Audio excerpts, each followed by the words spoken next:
कल रात यूक्रेन में रूस के हमले के बीच एक ऐसा परमाणु युद्ध छिड़ने की आशंका पैदा हो गई है जहां 100-150 मीटर की दूरी पर अगर रूस का बम या मिसाइल गिर जाती तो लाखों लोगों के जीवन पर गंभीर संकट आ जाता। कैसे, हम आपको बताएं। देखिए, पुतिन के निशाने पर न्यूक्लियर प्लांट क्यों है। यूरोप का सबसे बड़ा न्यूक्लियर प्लांट जो यूक्रेन में है, जहां ऐसे 6 न्यूक्लियर यूनिट्स हैं। कल रात यूं ही इन्हीं न्यूक्लियर यूनिट के पास बम गिरे। पुतिन की सेना यहां बम क्यों गिरा रही थी? क्या यूक्रेन समेत पूरे यूरोप में परमाणु रेडिएशन का बहुत बड़ा खतरा फैलाना था? ये बहुत सारे प्रश्न हैं जिन्हें आपको जानना बहुत जरूरी है। तो सबसे पहले आइए देखते हैं कि आखिर हुआ क्या, हम आपको बताएं। पुतिन के देश की राजधानी मॉस्को से 1000 किलोमीटर दूर जेलेंस्की के देश का बेहद अहम हिस्सा ज़ैपोरिज़िया, जहां गुरुवार दिन में बढ़ते रूस के इन टैंक को देखकर ही दुनिया में खुद को सुपर पावर समझने वाले देश अमेरिका से लेकर बहुत सारे मुल्कों के मुखिया की बेचैनी बढ़ने लगी। अमेरिका की राजधानी वॉशिंगटन से 8371 किलोमीटर दूर यूक्रेन के ज़ैपोरिज़िया में देर रात आई खबर ने बाइडेन को चिंता में डाल दिया। दक्षिण यूक्रेन की वो जगह जहां रूस की तरफ से 24 तारीख को युद्ध शुरू किए जाने के बावजूद सब कुछ शांत नजर आता दिखा था, लेकिन यूक्रेन को दुनिया के नक्शे में अपने नक्शे कदम पर लाने के लिए जुटी रूस की सेना के हमले के दौरान कई देशों की धुकधुकी राजधानी कीव दूसरे बड़े शहर खार्किव से ज्यादा उस जगह के लिए बन गई जिसका नाम ज़ैपोरिज़िया है।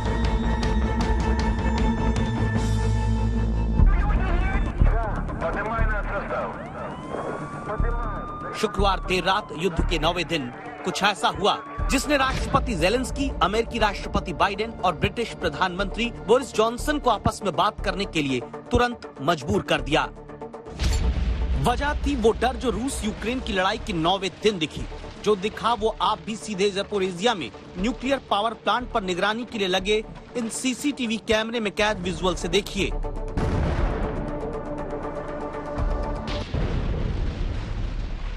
ये रोशनी जो आप नीचे गिरते देखते हैं, ये कोई फुलझड़ी नहीं, ये रूस की गोलाबारी के बाद नीचे गिरते बारूद के गोले हैं। ये पहली रोशनी रूस की तरफ से हुई गोलाबारी की ही है। ये दूसरी है।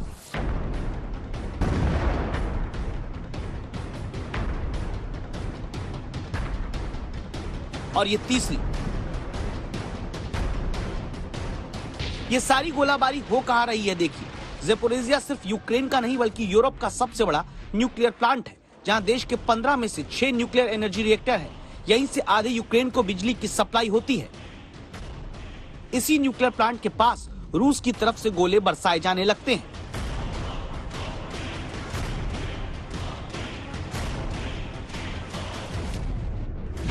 इसके बाद यूरोप के सबसे बड़े न्यूक्लियर पावर प्लांट के पास आग लगी नजर आती है। इस आग की वजह से एक बड़े परमाणु खतरे का अलर्ट पूरी दुनिया में जागता है। राष्ट्रपति जेलेंस्की तुरंत कहते हैं, Європа зараз повинна прокинутися. Горить найбільша атомна станція Європи. Прямо зараз російські танки розстрілюють атомні блоки. Це танки, обладнані тепловізорами. Тобто вони знають, куди стріляють. Вони до цього готувались. Європейці, прокиньтесь, будь ласка, говоріть своїм політикам. Російські війська обстрілюють атомну станцію в Україні. Запорізьку атомну станцію. Місто Енергодар.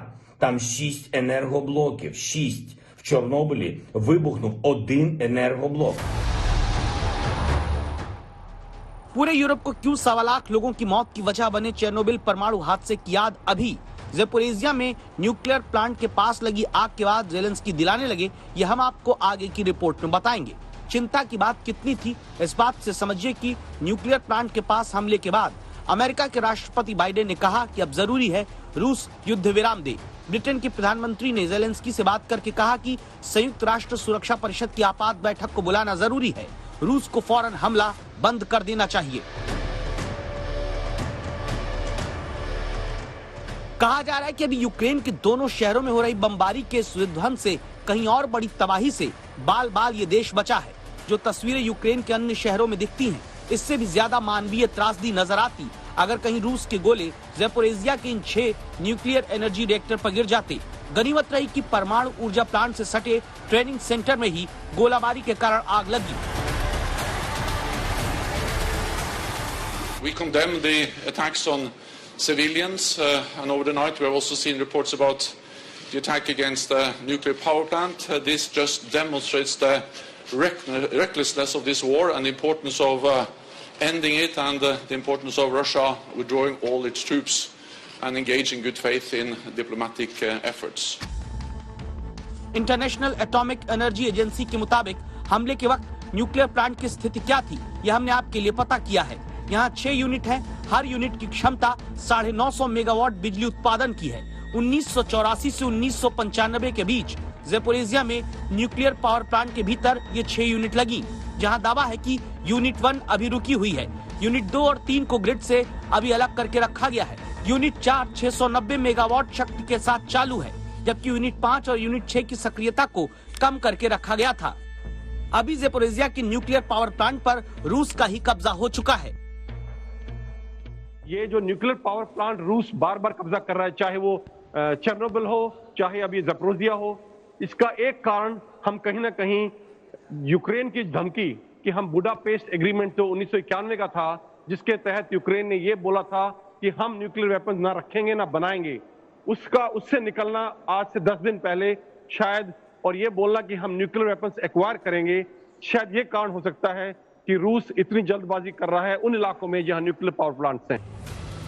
इंटरनेशनल एटॉमिक एनर्जी एजेंसी खुद कहती है कि इतिहास में पहली बार ऐसा हो रहा है कि न्यूक्लियर पावर प्लांट और प्रोग्राम वाले किसी देश में इतना बड़ा युद्ध लड़ा जा रहा है, जहां फिलहाल किसी तरह के रेडिएशन फैलने की बात से इनकार किया गया है।